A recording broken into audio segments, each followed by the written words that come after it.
आपण पाहत आहात कराड टुडे न्यूज.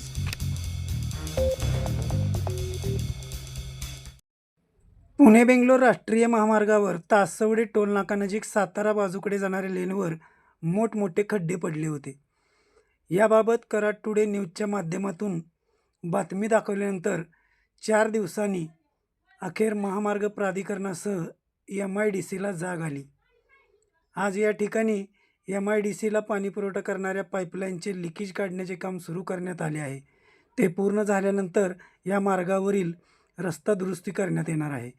या खड्ड्यामुळे वाहनधारक वैतागले होते. गेल्या अनेक दिवसापासून हे खड्डे या ठिकाणी वाढत चालले होते. दरम्यान महामार्गावर झालेले लिकेज व पडलेल्या खड्ड्यांची नेमकी दुरुस्ती कुणी करायची या वादात हे काम रखडले होते. अखेर आज मंगळवारी 9 डिसेंबर रोजी MIDC व राष्ट्रीय महामार्ग प्राधिकरणाने संयुक्तपणे लिकेज व महामार्गाच्या दुरुस्तीचे काम सुरू केले आहे. यामुळे वाहनधारक समाधान व्यक्त करीत आहेत.